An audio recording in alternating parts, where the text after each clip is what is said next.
Alright, so we finally have all the names for all the little keys on our piano, our little keyboard, or the notes in our musical alphabet. And we also have these two clefs that we learned, and we said this was the treble clef, and this was the bass clef, and we said that the treble clef shows that it circles right here, this note that is on this line is a G note. And we said this bass clef or the F clef right here, these little two dots surround our line right here that is an F, okay? And we said that the next line or space after this G or this F is the very next note or a white key on our keyboard. So if we have a G, just get this little color different right here. So he said that this note is a G. Well, our very next note right here on this space is not a G, because this is our G, is an A right here, right? After G we have an A, so this note right here is an A. And we can go backwards too. We say that this is the G note. We can go down and say that this right here is an F, because it's the very next white key after or before G. And we can do the same thing with our bass clef right here. This is F, so it's going to be G and then A. And we can go backwards and we can say E, D, C, B, A. We can keep going on and on.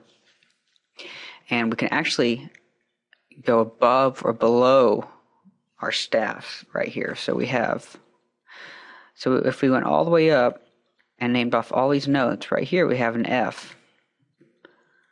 We have an F note right here on this line.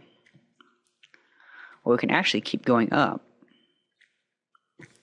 And what we use to name those notes, we use these things called ledger lines, and they're a continuation of the staff, but they're just these short little lines. They really don't take up as much room, and we can keep going on and get more notes, like so on and so forth, and just keep going up and get more notes. So we said that this line right here is an F, so this right here would be a G. Oops, get another color. So this note right here would be a G. This note on this line would be an A, and so on. You can go up. You do the same thing going down too, and you can do the same thing on that bottom clef right there. Now, in music that has a big range, which means that there are low notes and high notes, and they span more than just what a regular staff like this will cover. A little staff with our treble clef or bass clef markings. Say if you are playing a piano piece, and you have to play this note right here, and this note right here. Well, what people who notate music do, they will go and combine both these staffs right here, and it's called the grand staff, okay? You usually see a little marking like this. That just means that this is one line of music. And there's actually some ledger lines over here, just a few right here, and then you'd go from this staff to this staff right here. And this is basically just one solid staff people use when you have notes way down here and way up here. And you could even extend it by using ledger lines up and down like that. So now that we got our basic notes on our staffs, you may be seeing that if we have a G right here, we have an F right here, we have an F right here too. Well, when you see one of these, which one do you play on the keyboard? Well, that's when we come back to the octaves. We talked about octaves briefly in a previous lesson, and we said that octaves were a group of 7 notes, or there are 7 notes in an octave. This right here is a one octave sample of keyboard. Usually when you see keyboard, it'll have a bunch of different keys. It'll keep going right here, and they have different octaves. And like I said on our past lesson, this is a G4. Basically that means a G on the 4th octave. I'm going to go ahead and play that real quick so you get an idea of what it is.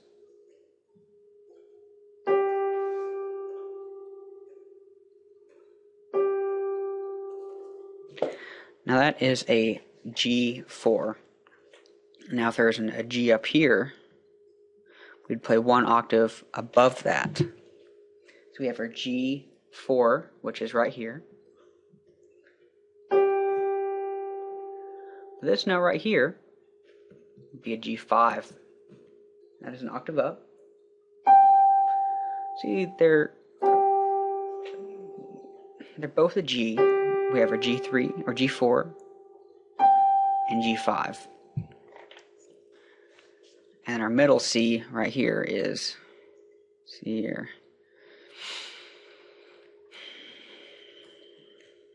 go and get a little color.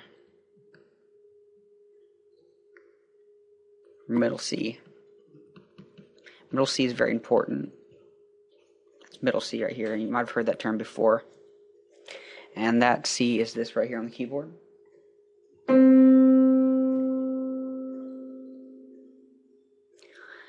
And the best way to find middle C is generally when you're at a full-sized keyboard, that it is basically in the middle of where you sit. But if you have a keyboard like this, though, you might have a different octaves. But if you have a keyboard like this, you probably have it programmed where you can change the different octaves and whatnot. This right here is an F3. And basically each next note is going to be a G3, then an A3, and then right here would be a B3, and right here we'd have a C4, and that's when the octave switches over is on the C. And the C4 note right here is the same C4 note as this right here is the middle C. So you see how we go through the different octaves right here, and different clefs right here. We use different clefs just so we can have represent different octaves. That way we don't have to write a whole giant staff every time we wanted to write any kind of music. Real quick before we finish up right here, you might have noticed we've been neglecting our black keys right here. We said that each line or space right here is the very next note. How do you distinguish between a white key and a black key? Well, that's very simple. We have our sharps and our flats, right? So let me go down a little bit. We have our sharps and our flats. Basically what you want to do, if you want to write an F sharp on this line right here, you'd write a little F note right here, and then you write a sharp sign before it. Now you always write your sharps or flats before the note. That's just easier for musicians to read. That way they see the sharp before they play the note, so they don't play an F and then realize, oh, it's supposed to be an F sharp. Now flats work the same way. If we wanted a B flat right here, we write a little B note, because we have G line, A space, B line. So this note is in fact a B. We want that B flat though, so we just do right here. That is a B flat. Let's practice writing a note or two real quick. We have a few seconds left in this lesson. So let's write a D sharp in the treble clef. So we're going to go over here and we're going to make a D sharp 5 is what we're going to make. So let's find D notes on our treble clef. We have a D right here. We also have a D right here. Now we want a D sharp 5. Well, this is going to be a C4, that's middle C. That's going to be a D4, E4, and F4, and so on and so forth until you get to this next C. That C is going to be C5 right there. So this very next note is going to be a D, and it's going to be in the 5th octave, which is going to be D5. So this is the correct D right here, but we also wanted that to be a D sharp 5.